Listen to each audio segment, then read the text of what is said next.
Hey, what's going on? Jeff Lerner here. And today's topic is all about things you should avoid if you want to become rich. You know, a lot of people struggle financially and they think to themselves, you know what? I can't become rich because I don't have enough money. I don't have enough capital to start a business. I don't have the right ideas, or I'm not in the right industry. Well, what if there were things you could do right now to change all that? No more struggle. Well, I'm here to share 10 things that must be avoided completely if you want to succeed. Start saying no to these things and saying yes to money. Let's get into it.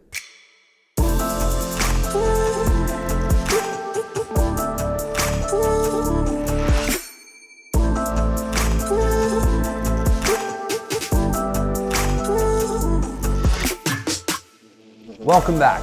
Listen, if you want all of the best strategies for leveling up your life and making money from home so that you can spend more time with your family, go on vacations, or just get out of the traditional 9-to-5, I would like to invite you to subscribe to my channel. I share everything I know about making money on the internet and just having an awesome life in general. All right, now let's get into it. Number one thing you must avoid.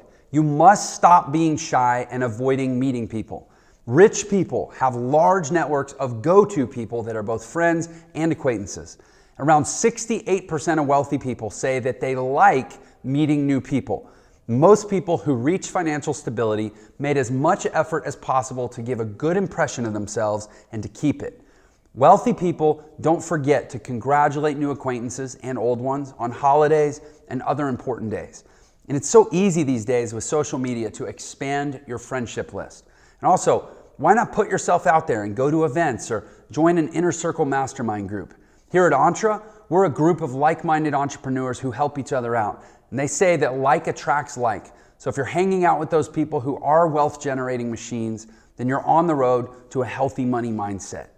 So if you're ready to really put this into place, you could start by actually joining Entre Nation, my community on Facebook, and saying what's up to everyone in the group.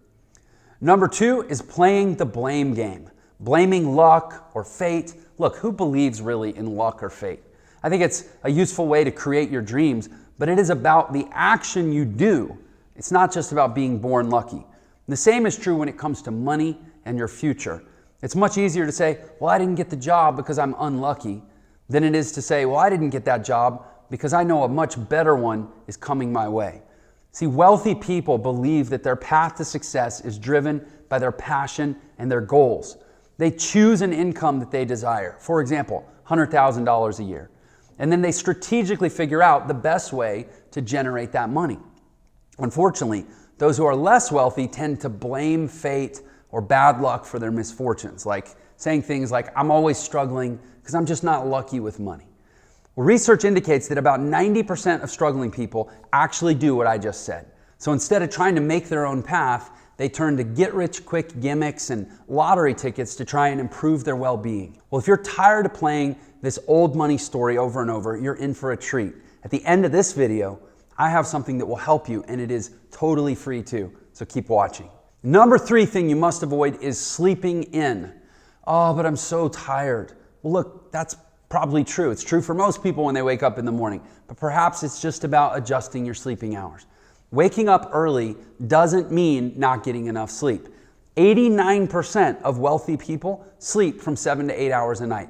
They just go to bed at the recommended time between 9 and 10 p.m. If you want to have more time to be productive and use time more efficiently, waking up early is like a magic trick. More than half of the successful people with high incomes observed by Tom Corley, who's an author, woke up at least 3 hours before the start of their working day, which tended to be about 5 a.m.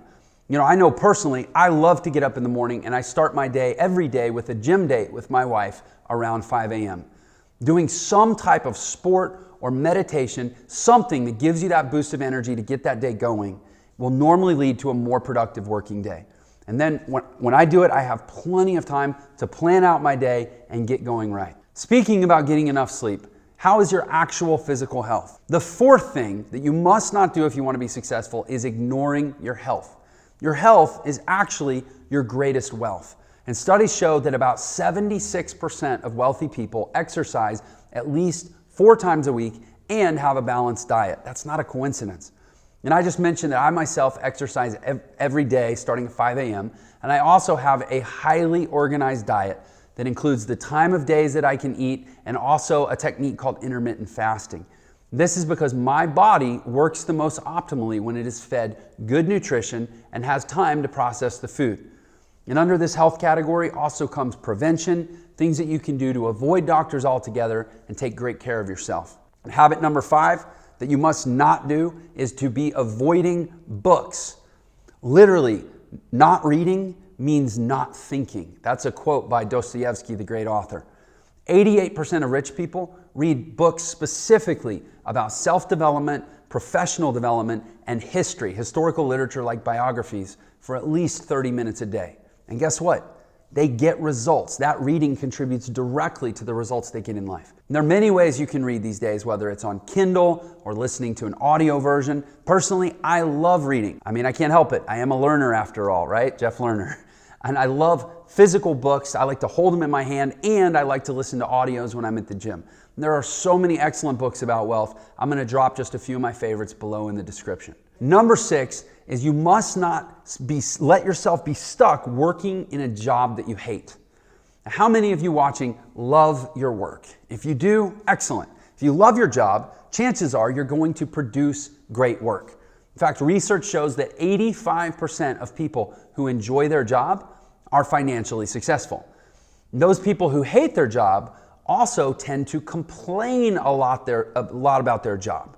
And this then causes negative emotions in their nervous system, which in turn makes functioning at work even harder. It's a downward spiral effect, one thing leading to the next. Being unhappy, whether it's your job or something else, is not healthy, and it is a signal that you're supposed to make a change. If you're serious about making a life change, then I would encourage you to check out Entre, where we offer you ways to be what I call successfully unemployed. And I don't mean doing nothing. I mean taking drastic action and changing your life so that you control your time and control your income. The number 7 thing that must be avoided is you must stop communicating with negative people. You know, one of the reasons why wealthy people are so successful is because they surround themselves with other people who are like them or like they want to be. If you surround yourself with toxic, negative people, you're not going to feel inspired to work for more.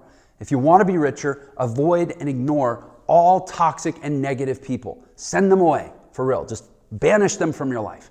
Negative people love to project their negative thoughts onto other people. So make sure you keep your distance from those types of people.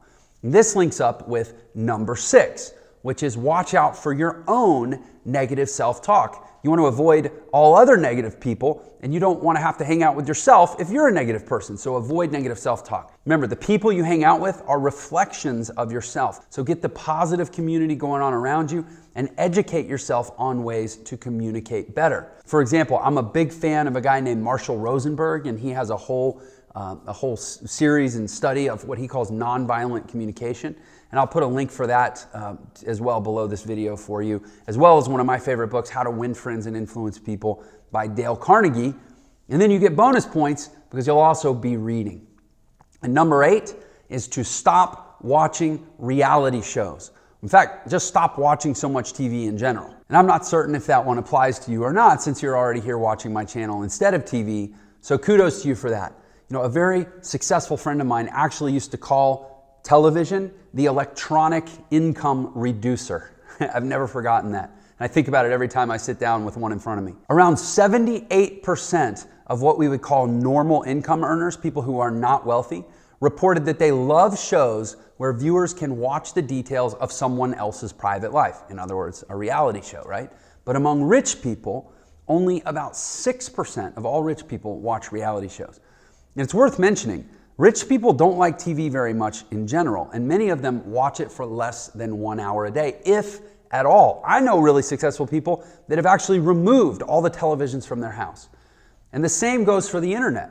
Successful people spend less than an hour a day surfing the internet, unless it has something to do with work or making themselves more successful. The number 9 habit that you must avoid if you want to be successful is playing it safe. In the financial industry, in business, in entrepreneurship, in really all successful ventures in general, taking risks is a daily part of life. And yet so many people are just, they live a life or they just don't want to take any risk, but then they want to be successful. It doesn't make a lot of sense. In most cases, risk correlates with reward or return. And it doesn't always work out, but if you don't take risks, it'll never work out. You'll never get ahead. And researchers actually did an experiment to test this theory on rich and less successful people. And the results showed that only 6% of less successful people with less money, would take a financial risk, where 50% of wealthy individuals would take that same risk, almost 10 times as much. And the wealthy group also mentioned that they experienced some failure from their risks at least once in their life. But instead of trying to fix the risk that they took, in other words, instead of getting stuck and obsessing, they moved on to the next thing. One of my favorite quotes is from Winston Churchill, where he says, "Success consists of going from failure to failure without loss of enthusiasm." I will tell you, that is like the story of my life.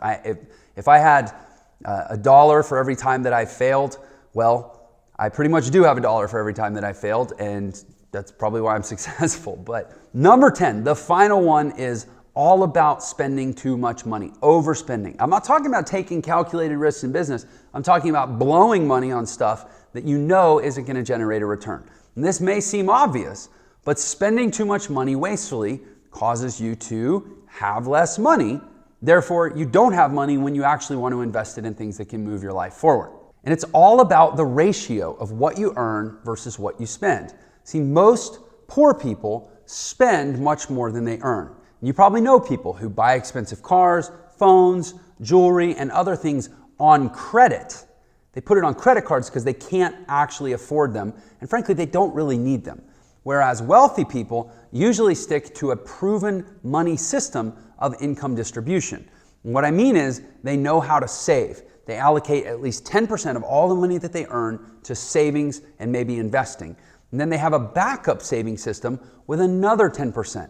Now, there are tons of books on how you can learn to do this, like Rich Dad, Poor Dad by Robert Kiyosaki, or Secrets of the Millionaire Mind by Harv Eker. And you also might want to check out a YouTube video that I recorded on the 50-30-20 system. So in summary, it all comes down to your ego or your mindset. If you're willing to change, which I think you are because you're still here watching this video, then anything is possible.